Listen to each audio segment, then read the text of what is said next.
शुक्रिया।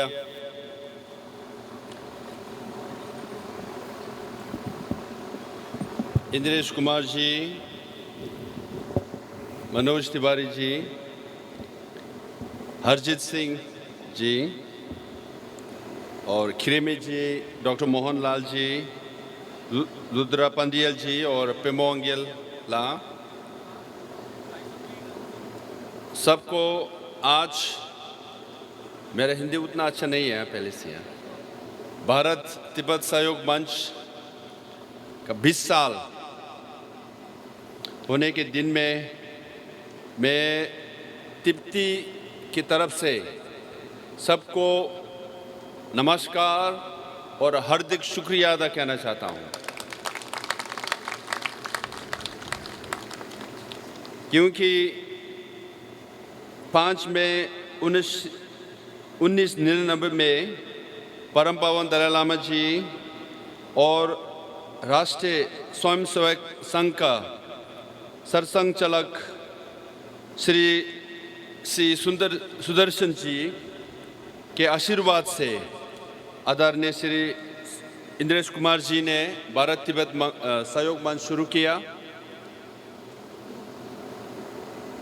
जो भी करना चाहते हैं, जो शुरू करना मुश्किल है और 20 साल तक चलते रहना और भी मुश्किल है, और 20 साल में चलता नहीं और सफलता होना और भी मुश्किल है। इसलिए 20 साल तक, आज दिन तक भारत तिब्बत सहयोग मंच ने जितने भी एक्टिविटीज़ किया है और आज सारे भारत से एक्टिविस्ट सपोर्टर यहाँ आया हुआ है, उन सबको एक बार और मेरे दिल से हार्दिक शुक्रिया अदा कहना चाहता हूँ। इसके बाद मेरा भाषण इंग्लिश में होगा। So I'm very privileged and honored to be here. Today is a great day because 20 years ago in Dharamsala, under the leadership of Indresh Kumar ji, with the blessing of His Holiness Dalai Lama and Sudarshan ji, the Bharat Tibet Sahayog Manch began with a small initiative. But after 20 years, it has become a nationwide organization supporting the cause of Tibet, for which Tibetans inside and outside Tibet are very grateful. As it is, to start something is not easy. To continue for 20 years is difficult. But to succeed like the Bharat Tibet Sahayog Manch for the last 20 years under the leadership of Indresh Kumar ji is a day to celebrate. But also to remember that Tibet is still under the occupation of China. 6 million Tibetans are still suffering under the occupation of China. And today is also the day to remember what great leaders of India said when the occupation of Tibet was going to happen or happening. On November 7th, 1950, Deputy Prime Minister and Home Minister Sardar Vallabhbhai Patel wrote a very famous letter to then Prime Minister Nehru saying, I quote him, "My own feeling is that at a crucial period, they managed to instill in India a false sense of confidence in their so-called desire to settle the Tibetan problem by peaceful means." And he said, the final action of the Chinese, in my judgment, is little short of perfidy. The tragedy of it is that the Tibetan people put faith in us. They chose to be guided by us, and we have been unable to get them out of the meshes of the Chinese diplomacy or Chinese benevolence. Sardar Vallabh भाई पटेल जी ने 60 साल अब पहले कहा कि तिब्बती लोग हमारे तरफ देख के विश्वास कर रहा है कि भारत कुछ करेंगे, चीन के चाल में नहीं घुसेंगे। अफसोस की बात यह है कि चीन ने तिब्बत को कब्जा किया और जो भल्लाभाई पटेल जी ने उस समय कहा अब हकीकत हो रहा है। उस समय ये कहा अगर तिब्बत चीन के कब्जा में आ जाएंगे तो भारत का स्वतंत्र और भारत का सुरक्षा को भी डेंजर और थ्रेट हो जाएगा। आज यह हकीकत हो रहा है। और उस समय ये भी कहा कि अगर भारत ने तिब्बत को सपोर्ट नहीं करेंगे तो भारत के सीमाना में चीन का आर्मी आ जाएंगे। आजकल ये हकीकत है, पहले तिब्बत और भारत के बीच में सीमाना तो था मगर इतना मिलिट्री फोर्स का जरूरत ही नहीं था। आजकल Bharat billions and billions of dollars अपने सीमाना सुरक्षा करने के लिए खर्च कर रहा है। जब तिब्बत स्वतंत्र था तो उस समय इतना बॉर्डर का सिक्योरिटी का जरूरत ही नहीं था। अगर तिब्बत स्वतंत्रता होता तो ये जितने भी खर्च चल रहा है वो भारत का बच्चे का एजुकेशन के लिए, बीमारी लोगों के लिए खर्च कर सकता है। और दीनदयाल उपाध्याय जी ने भी कहा, Tibet's autonomy is vital to us. If we cannot secure it, not only our integrity and independence will be threatened, but it may become a will make impossible for us to continue a policy of non-alignment. ये 1959 में कहा। और श्यामा प्रसाद मुखर्जी ने कहा, when India asked China not to proceed on the path of violence in the matter of Tibet, the reply that China has sent has shocked, surprised, and given sorrow to the government of India.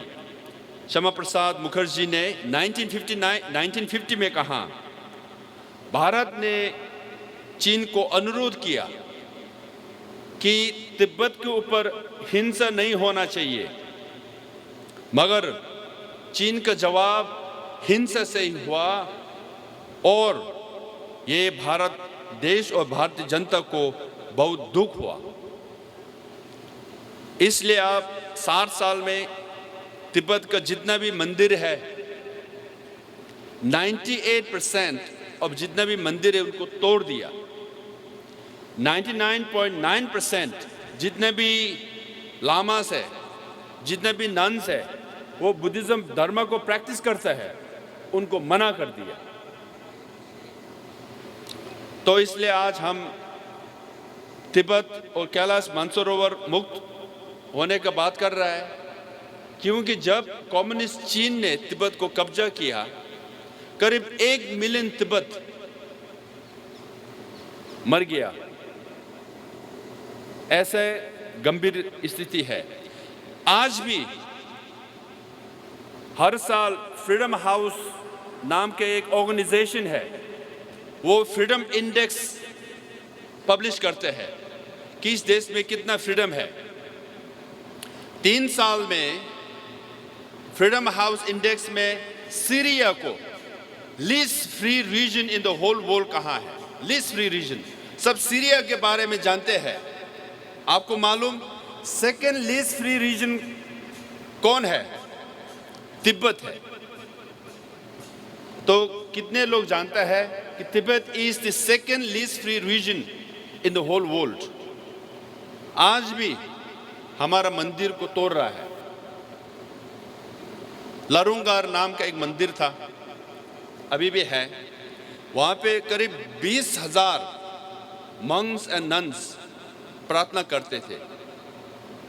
वो तोड़ के आधा तोड़ दिया और 10,000 से ज़्यादा monks nuns को उनसे निकाल दिया है। आज हम अभी यहाँ हैं, याचनगर नाम का एक मंदिर है, वहाँ पर 5,000 से 6,000 नन्स थे, आधा को तोड़ दिया, इस साल ही तोड़ा। आप गूगल देखेंगे, यूट्यूब देखेंगे, वहाँ फोटोग्राफ है, इस साल ही तोड़ दिया और आधा नन्स को निकाल दिया। इसलिए हमारा तिब्बती लोग, हम लोग एकदम रिलीजियस माइंडेड है, हम अपने भगवान को प्रार्थना करना चाहते हैं, मगर चीन सरकार तोड़ के आज भी तोड़ रहा है।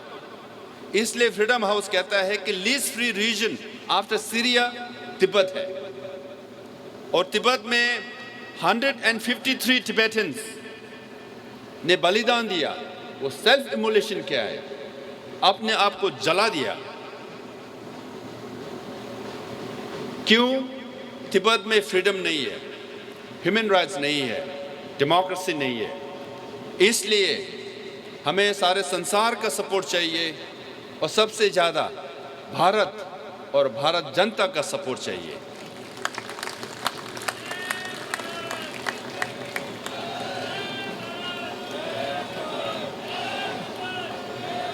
अभी तक जितने भी भारत देश और भारत जनता ने हमारे लिए किया, किसी और ने नहीं किया है।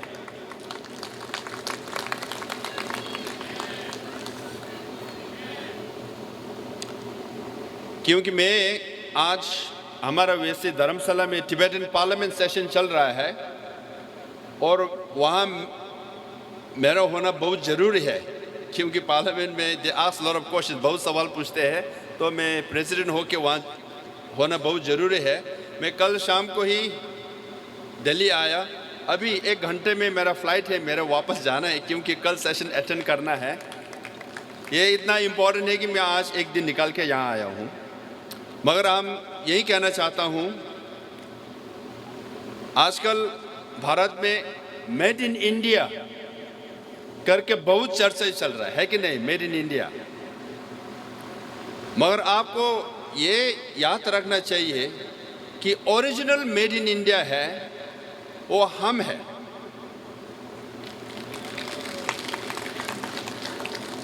क्योंकि इतिहास के अनुसार और अब हमारा धर्म के अनुसार हम लोग तो कितने हजार से जुड़ा हुआ है। देखिए, तिब्बत, कैलाश मानसरोवर,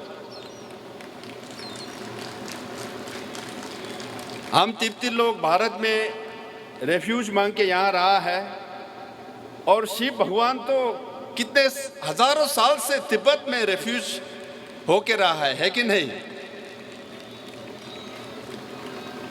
और हमारा धर्म जो है, बुद्ध धर्म, भारत से तिब्बत में 7th-8th सेंचुरी में इंट्रोड्यूस किया है। आजकल सारे संसार जहाँ भी जाएंगे, जितने बुद्ध धर्म देश में जाएंगे, आपको बुद्ध धर्म का बारे में 2 डज़न वॉल्यूम का स्क्रिप्चर मिलेंगे। तिब्बत में कितना है मालूम? 300 वॉल्यूम्स है। सारे संसार में बुद्ध धर्म के बारे में सबसे ज़्यादा किताब बुद्ध का ही टीचिंग्स तिब्बत में है। ये भारत में भी नहीं है। हाँ, इसलिए हम, हिज होलीनेस दलाई लामा कहता है, I am the son of India. हम भारत गुरु, हमारा गुरु है, और हम चेला है, हम अच्छे वाला चेला है।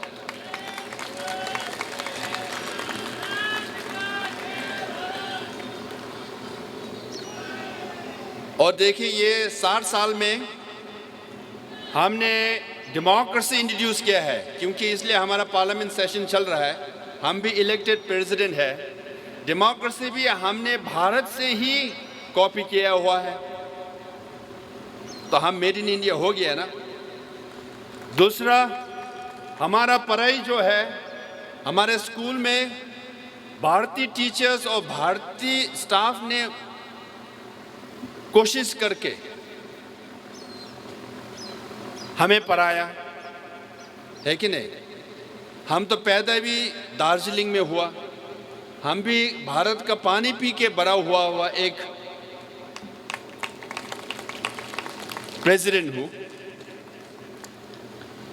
और हम अहिंसा मानते हैं। ये भी भारत के संस्कृति का एक प्रिंसिपल वैल्यूज है। इसलिए अब ये सबको जोड़ना, हमारा धर्म, हमारा डेमोक्रेसी, हमारा अहिंसा, तिब्बत, कैलाश मानसरोवर, सब जोड़ने से क्या होगा? Original made in India Tibet है। तो आपको मेड इन इंडिया सक्सेस होना है तो पहले तिब्बत को सक्सेस होना चाहिए। तो भारत तिब्बत सहयोग मंच है, उनका गोल है कि तिब्बत को फ्रीडम मिले, है कि नहीं? और अंत में यही कहना चाहता हूं, आपका अच्छे दिन है, तिब्बत का अच्छे दिन जल्दी होना चाहिए। इसलिए हम पूरा विश्वास से कह सकता हूं कि भारत तिब्बत सहयोग मंच के एफर्ट से, श्री इंद्रेश कुमार जी का लीडरशिप से, आप लोग सब जितने भी सारे भारत से यहाँ आया हुआ है, आपके मेहनत के कृपा से, भारत के कृपा से तिब्बत देश में फ्रीडम होंगे, आएंगे, वो हमारा अच्छे दिन होंगे। उस समय परम पावन दलाई लामा जी तिब्बत लौटेंगे। Thank you. जय भारत, जय तिब्बत, जय जगत। बहुत बहुत धन्यवाद।